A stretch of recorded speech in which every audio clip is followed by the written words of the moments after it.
Tô muito feliz, de verdade, assim, eu fiquei muito honrado. Fiquei muito honrado, assim, pelo carinho que eu tenho por vocês dois. Não teria ninguém melhor, certo? Para nos apresentar, para nos questionar, para nos indagar, para que vocês conheçam um pouco do nosso trabalho, dos três aqui, do que ele, Vini de Oliveira. A gente pensou em, rapaz, a melhor pessoa é Vini. Vini que já conhece nós dois, conhece. Enche o saco da gente. Mas eu conheço um lado que até os familiares de vocês não conheçam. Se a gente parar para pensar assim, porque Verdade. o dia a dia do empreendedorismo, né, muitas vezes as pessoas só veem o que está da cortina para frente e não olham o que está acontecendo ali atrás dos bastidores. Isso mesmo. E eu queria já aproveitar esse gancho para saber de onde molesta foi que vocês tiveram a ideia desse Curiando. Isso é incrível, né, JC? É. A Rocha. O pontapé inicial começou de uma conversa que nós tivemos durante a pandemia, né? Estávamos exatamente analisando os impactos que a pandemia poderia trazer para o turismo, que é a nossa principal área de atuação. Falando no assunto, né? Sobre tudo isso e também pensando numa forma de levar mais conhecimento, né? Já tinha alguns podcasts, né, rolando naquele momento. A gente pensou inicialmente em focar na área do turismo, né? Que a gente sentia falta de mais informação, né, nesse ramo. Tanto é que a gente tem um projeto junto nesse sentido, né? Estamos aqui junto com a O Business, né, a empresa de Vini, um projeto nesse sentido, em termos de levar conhecimento para profissionais do turismo. Essa necessidade que a gente identificou, né? A partir daí surgiu a ideia do podcast, né? A gente ficou até tarde da noite conversando em pé, lá em Coqueirinho, inclusive. Eita. Todo mundo indo embora, a Aurinha olhando pelas câmeras. Não acredito, não, uma hora dessa vocês ainda estão aí. Tipo, 3 horas depois que o expediente tinha encerrado, a gente estava lá em pé, tudo iluminado pela luz da lua cheia. Isso há mais ou menos o quê? 2 anos e... 2 anos e meio. 2 anos e meio quase, né? 2 anos e 3 meses foi a mensagem, né? Mas assim, a conversa ainda foi antes daquilo, né? Exato. O que a gente tava, como veio a se concretizar, né, a ideia, a gente tava tentando pensar, rapaz, quando foi que veio a ideia? Então a gente localizou a primeira mensagem que a gente trocou no WhatsApp sobre o assunto, que foi há 2 anos e 3 meses, mas tipo, a conversa foi pessoalmente um tempo antes, né, algum tempo antes. E naquele momento surgiu a ideia, não sei se a gente só achava inicialmente que trabalharia com o ramo de turismo. Inicialmente a ideia foi essa, mas não tínhamos ideia de nome ainda, não tínhamos ideia de onde. A gente não sabia como é que ia fazer, só sabia que a gente queria chegar lá. Loucura total, não foi? Porque assim, o bate-papo começou ali em Coqueirinho, do lado de fora. Já tinha fechado tudo, o pessoal já tinha ido embora, ficou JC e eu lá, mosquito, pá. E a gente dizendo, cara, eu tô assistindo uns podcasts tão massa, é tanta informação boa, tanta coisa boa, falando sobre empreendedorismo, falando da importância que as empresas guardar o caixa delas num período de pandemia que foi tão difícil para tantos, né? A Red Rock passou 5 meses e 17 dias fechada. Então, assim, juntou isso aí com essa vontade que é muito mais de propósito do que, né, de business mesmo. E assim, foi amadurecendo até tá aqui. E assim, o propósito que vocês estão trazendo da criação do Curiando é sensacional nesse sentido. Porque é muito maior, porque vocês poderiam estar nesse horário descansando, relaxando, jogando bola com a família, com os filhos, enfim. E não. Estão se propondo a compartilhar e trazer pessoas que queiram compartilhar também. Hoje, muitos negócios de impacto, eles surgem dessa forma. Não é pensando no resultado financeiro. Porque o resultado financeiro ele é muito pequeno em relação à transformação que a gente pode causar na vida das pessoas. Isso é muito importante para as pessoas que estão conosco, que acabou essa coisa de você dizer assim, eu vou fazer medicina porque eu vou ganhar dinheiro. Eu vou fazer direito porque vai ganhar dinheiro. Eu vou fazer engenharia porque eu vou ganhar dinheiro. Todo e qualquer ambiente, é possível você ganhar dinheiro. Porque quando você tem algo que é muito maior do que o dinheiro, isso vai impactar muito mais as pessoas. Mas eu queria dar um salto mais para trás no passado. Vocês lembram quando vocês se conheceram? Cara, eu Foi não na lembro. locadora, né? Eu não Foi. lembro o dia especificamente. Mas assim, nós temos um amigo em comum. O nome dele é Léo. Nós estudamos, eu e Léo estudamos juntos, sempre na mesma escola, na mesma turma, dos 3 anos de idade até o ensino médio. Até o final do ensino médio. Fizemos, inclusive, vestibular para o mesmo curso. Caramba. Eu passei e ele não. Eita. Então foi a partir desse momento que a gente deixou de estudar junto. E ele trabalhou para Totti. Ele morava em frente à casa de Totti. Totti montou uma locadora na garagem de casa. Uma locadora de filmes. Chamada Sétima Arte. Ali na Maria Rosa, em Manaíra. Em frente ao Goiabão, né? O famoso Goiabão. Do edifício Porto Viejo. Por Léo estar trabalhando lá, aí eu comecei a frequentar. E foi assim que eu conheci, que eu conheci Totti. Por que tu começou essa locadora? Na verdade, assim, eu era apaixonado por filme. Por filme. E. Mais do que turismo? Muito. Na época, muito mais. Isso era muito novo. João tinha quantos anos, João? Eu tinha 16, 14. Com 16 foi quando eu passei no Ah, vestibular. entendi. Mais ou menos 14, 15 anos foi quando a gente se conheceu. Pronto. Eu devia ter uns 15, será? Assistência. Escondendo a idade, escondendo a idade. Mas eu lembro. E João ajudava muito a gente lá também na locadora. Sempre foi um cara empreendedor. Eu frequentava tanto que Léo ia almoçar, eu ficava no lugar dele, pô.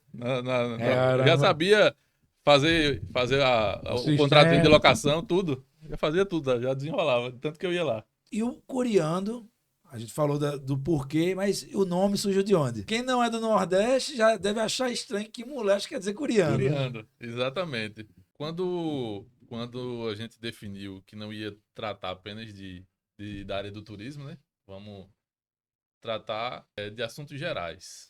Buscamos um nome que se enquadrasse nisso aí. A gente criou um grupo no WhatsApp que éramos só nós dois e nossas esposas. E a última palavra é da mulher mesmo, que ela que manda no negócio. Mas por que esse insight delas contribuírem com a ideia de vocês? Você já vinha debatendo com elas antes? Sempre. Sim, tudo, claro. né? Ah, tá. Então, Claro. daquelas conversas da ladeira do Coqueirinho, já depois voltou para elas para Isso aqui tem não só nossa ideia, Isso. como também tem o apoio delas. Isso. esse lance de vocês terem criado esse grupo do WhatsApp com os quatro, as 4 pessoas ali pensando nisso daqui, aí surgiu ali o Curiando. Isso, surgiu diversos nomes, né? E aí foi tendo aquele nome que recebesse mais voto, né? Então, eu não lembro exatamente, não sei se você lembra quem foi que sugeriu o nome Curiando. Foi a Lana. Foi a Lana, né? Foi. Minha esposa. A Lana sugeriu o Curiando porque ela perguntou, né? Se bem me lembro foi isso. Ela perguntou qual vai ser o assunto. Aí eu disse curiosidades, de forma geral, né? Perfeito. Mas pronto, Curiando. Eu não queria nenhum nome que limitasse a nossa região, digamos assim. Foi bem lembrado. Né? Porque muita gente coloca, sei lá, seu QPB, né?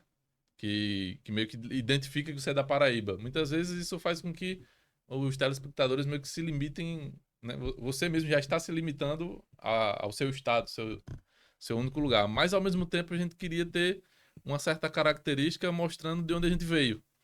Então, a palavra Curiando, né, ela tá na boca do nordestino. Era exatamente nesse intuito de remeter um pouco à nossa origem, né, sem limitar. E como é que surgiu o turismo para vocês dois? Bom, para mim veio de família, né?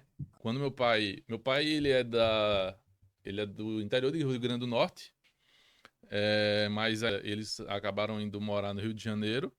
Foi onde meu pai serviu o exército e tal. Quando ele voltou para cá, ele adquiriu o prédio, que já existia. Era uma padaria embaixo, chamada Panificadora Atlântica. Então ele comprou o prédio que pertencia ao dono da padaria. Ele reformou a padaria, né? Na época a padaria, com o antigo dono, estava em decadência. Ele reformou a padaria, investiu em equipe e tal, para fazer um pão de qualidade. Meu pai tinha uma certa fama na cidade. Quem é mais antigo talvez até se lembre né? O pessoal dizia que era o melhor pão da cidade e tal. Até que o supermercado começou a vender pão. Vender mais barato que padaria. E foi uma época que a gente costuma dizer que as pessoas começaram a trocar qualidade por preço. Entendeu? E lá ele levava mais pães pelo dinheiro, pelo mesmo dinheiro, então começaram a trocar, então os negócios foi caindo, caindo, caindo, até que chegou um momento que a padaria não chegou aí pro vermelho, mas o valor que estava indo pro bolso dos sócios, que era meu pai e meu tio na época, estava sendo muito pouco, a quanto já era. Aí meu pai conversou com meu tio e disse aí, vamos fechar, bora, transformar em outra coisa. Nesse momento do fechamento, em cima já não era mais academia. A academia já tinha entregue e meu pai tinha transformado o primeiro andar em apartamentos, que ele alugava por diária, como se fosse uma pousada, e como embaixo era padaria, o pessoal tomava café na lanchonete da padaria, café da manhã. Não existia nem Airbnb nessa época Não, ainda. tanto é que tem alguns corretores das antigas aí que nos conhecem, e ele diz, rapaz, na época que seu pai tinha uns apartamentos aqui em cima, eu ganhava dinheiro demais. Ele disse, eu podia não vender apartamento, mas todo final de semana eu tinha um dinheirinho da comissão dos apartamentos que eu alugava. Né? Que era por diário, então era um pouco menor a comissão deles na época, né? Eu era criança, mas eu me lembro, eu estava aí no dia que a padaria funcionou pela última vez, fechou, removeu-se tudo que era de móveis e começou o quebra-quebra para começar a construir os quartos, né? Eu me lembro bem, eu acompanhava muito quando criança, meus pais nas obras dele, né? Tanto é que foi assim que eu adquiri a paixão por construção também, que é a minha outra atividade. Gostava principalmente de. Ele sempre ia para lá na hora do lanche, né? Ele levava pão, mortadela e o guaraná. É a hora que eu quero ir A também, hora né? certa. É a hora certa, a hora de fazer a boquinha. Foi a partir desse momento que isso foi. Isso foi, se eu não me engano, 90 E algo. e alguma coisa, não vou lembrar de cabeça agora. Mas ele abriu a pessoa jurídica da pousada já quando a atividade começou só no primeiro andar, que foi aberto em 1990, né? Então o CGC, que essa época ainda era CGC, CGC é bem é antigo. bem antigo. É bem antigo. Então aí iniciou a atividade na hotelaria, né?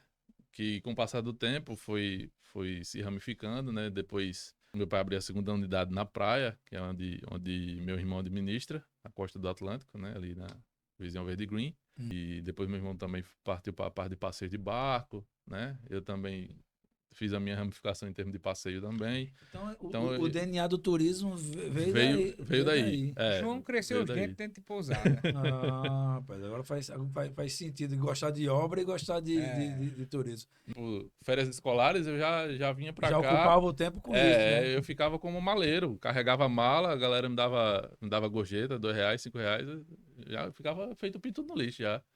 Mas teu primeiro negócio foi essa locadora? Nada. O meu foi. Não, minto. Eu comecei a instalar som de carro, mas quando eu era muito jovem, eu tinha 13 para 14 anos.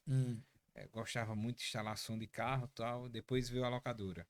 Na época que eu tive meu primeiro carro, inclusive, Foi né, Toto que instalou que o povo bota logo o jogo de roda, Aham. fumê, um aparelhozinho de som, foi ele que instalou o som completo do carro. E o turismo entrou quando? Na tua jornada, Totti?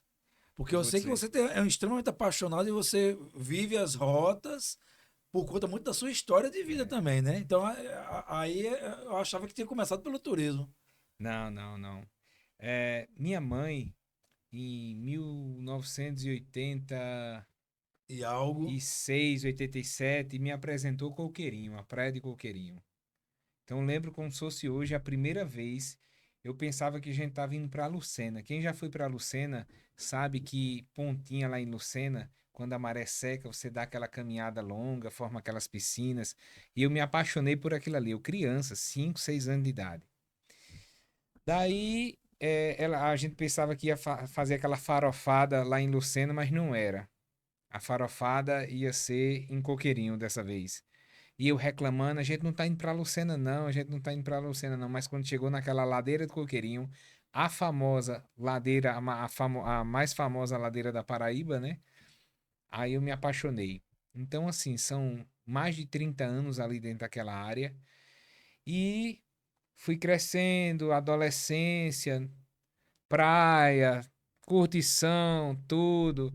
Entrei na universidade, concluí a universidade, chegou a um ponto de eu chegar para minha mãezinha e dizer: "Mãe, ó, me desculpe, mas eu não quero mais trabalhar nesse ramo não, não quero seguir esse ramo não, eu quero empreender dentro do turismo. E montei um restaurante. Final de 2012 ele começou a funcionar. E não sei fritar um ovo, meu irmão. Eu não sei fritar um ovo e nem gosto de cozinha. E é uma máxima que todo mundo pensa que você tem que empreender no que você domina, né? Isso, Que é uma grande besteira, que eu falo isso direto em consultoria, né? Porque exatamente. você dominar tecnicamente um assunto equivale a 15 a 20% do negócio. Você tem 80% de outras coisas que são tão importantes ou mais importantes do que o domínio técnico. Exatamente. Você provou isso aí na prática, né? Não sabe fritar um ovo? Foram 6 anos. Foi meu negócio muito lucrativo, um negócio muito bom durante 6 anos, sabe? Agora só tinha um porém nele. Muito estressante. Sabe, às vezes as pessoas reclamam muito de mão de obra. Imagine num lugar que a mão de obra é mais escassa ainda, que tudo é mais difícil. Um fornecedor para levar um produto para você, para levar um insumo para você, tem um grau de dificuldade. Mas assim, logo no início eu já fechei muitas parcerias. Uma delas foi com a Look Receptivo, Passear Turismo. E assim, com essas parcerias fechadas, o negócio só teve a crescer. Crescer, crescer, crescer. Mas chegou um tempo que entrei no ramo dos passeios, em 2013. Eu comecei a amar os passeios de uma forma. Então foi rodando em paralelo Foi rodando em o paralelo. restaurante com os passeios. Foi rodando em paralelo. Meus passeios começou com trilha ecológica e com passeio de caiaque depois. O caiaque foi algo sensacional. Teve uma menina, certa vez, a gente tava saindo para um passeio com um grupo de caiaque e essa menina ficou com a mãe dela, ela cadeirante, e eu vi que ela tava chorando. A gente já tava em cima do carro, foi embora pro passeio, o irmão dela tava comigo. Aí eu disse: "Por que que ela tá chorando?" Aí ele pegou e disse: "Porque ela queria vir pro passeio." Aí eu disse: "Caramba." Quando terminou o passeio, eu disse: "Vem cá, marque o passeio de sua irmã. Mas Toto vai dar certo." Eu disse: "Não se preocupe, eu vou fazer com que vá dar certo." E ela fez o passeio, sabe? E amou, e foi fantástico. Então, isso aí, os passeios turísticos, eles começaram a me dar outro norte. Não só no empreendedorismo, mas como também como homem, como cidadão, como pessoa. Você fazer um passeio com uma mulher centenária e ela chorar e dizer: "Meu filho, eu pensava que eu já tinha vivido tudo. E você me mostrou que eu ainda tinha mais para viver." Você fazer um passeio com uma freira já aposentada de quadriciclo e ela se agarrar com você e dizer mesmo assim: "Eu nunca abracei o homem." Eu digo: "E fica à vontade aí. Use sem moderação, aproveita." Então, isso aí foi o turismo que me trouxe. A empatia, sabe? De você fazer um passeio, de você descobrir que uma mulher, o marido tinha falecido há 3 meses atrás e tava tudo dando errado no passeio dela, no dia do aniversário dela, e ela contar: "Não, hoje é meu aniversário, meu marido, a gente pagou esse passeio aqui em várias prestações e antes dele morrer ele disse: olha, vai fazer o passeio." Então, essas coisas que são riquíssimas em valor, que não tem preço, foi o turismo que me deu. Quero propor dois desafios aqui na abertura do Curiando. Um, que vocês digam uma coisa curiosa que as pessoas deveriam saber, cada um de vocês.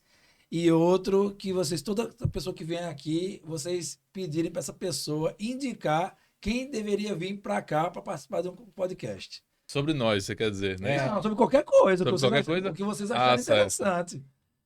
Já que a gente é curiar, ele gosta de curiar, então o que, que tem de curioso que vocês gostariam que as pessoas soubessem que talvez não saibam? A ideia veio há 2 anos e meio do podcast, mas foram dúvidas que começaram quando as pessoas viram que a gente realmente ia fazer, né?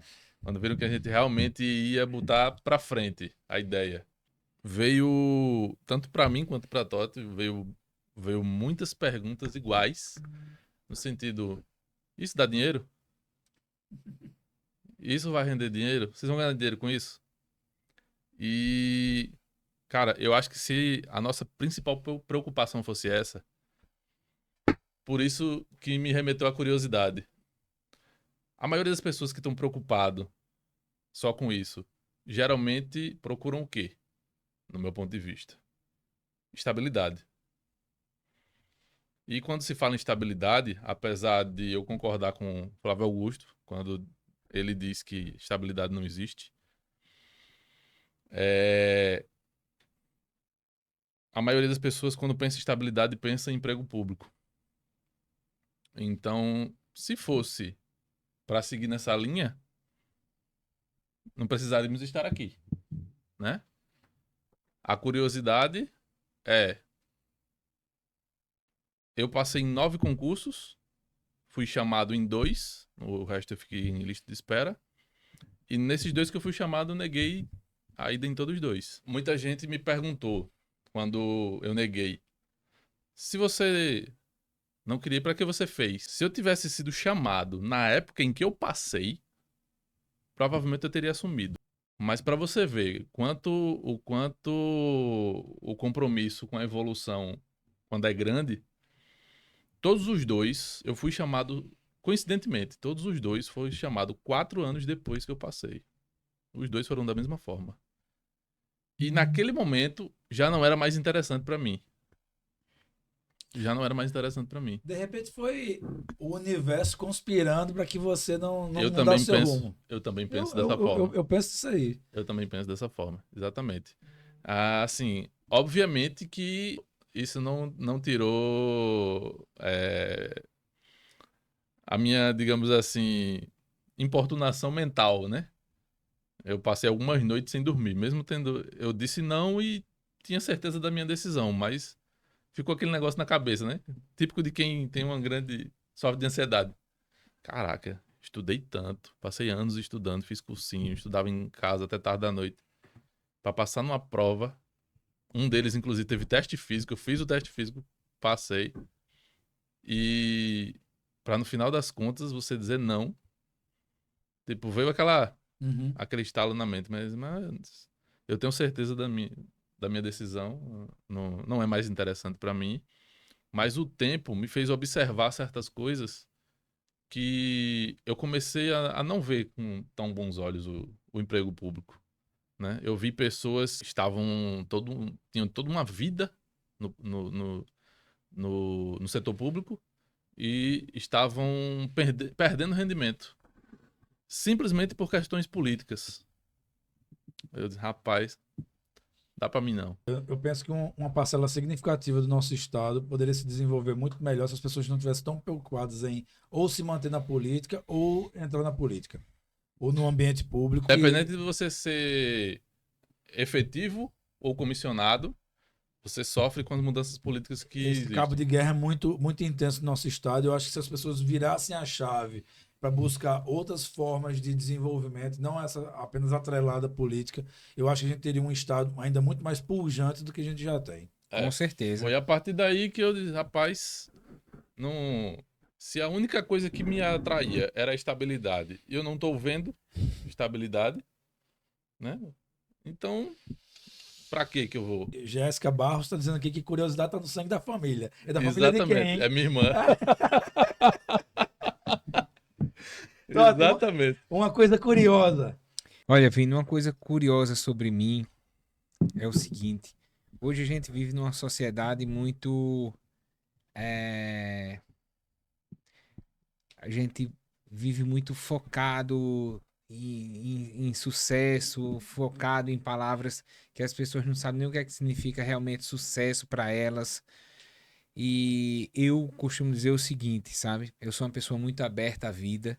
Eu vivo muito a vida de forma intensa. Viva de forma plena. Quando eu digo de viver de forma plena, não é de viver de forma irresponsável, sabe? Mas é se entregar aos momentos da vida. A vida muitas vezes lhe diz assim, ó, vem por aqui, o que é que tu acha disso aqui? João acabou de dizer, ó, tinha uma estabilidade, tinha uma gaiolinha perfeita lá para ele, maravilhosa, onde ele ia receber, onde ele ia trabalhar, onde ele não precisaria nem fazer mais nem menos do que fosse o necessário, e ali ele estava ali muito bem, obrigado, né? Mas não, ele decidiu de outra forma. Eu gosto muito de uma frase que diz o seguinte, ó, eu prefiro ser essa metamorfose ambulante. Sensacional, sensacional. Pessoal, queria agradecer demais a vocês dois pelo convite de estar aqui com vocês. Nós que agradecemos por desejar ter aceitado. de coração aí o sucesso do Curiando. Quero voltar aqui mais vezes, será um prazer. Seja onde eu estiver, que vocês fizerem o chamado, eu vou estar vindo aqui com muito carinho. E a gente celebrar o número 100, o número 1000, o número 10.000. Se Deus quiser. Desses episódios aí, que o projeto perdure, que as pessoas aprendam muito por aqui. Dizer que nada melhor do que o conhecimento para transformar a vida das pessoas. Então, eu falo isso direto, né? Que meu propósito é transformar as vidas através do empreendedorismo e da educação. E que vocês possam transformar a vida das pessoas através de cada vinda, de cada pessoa que estiver por aqui.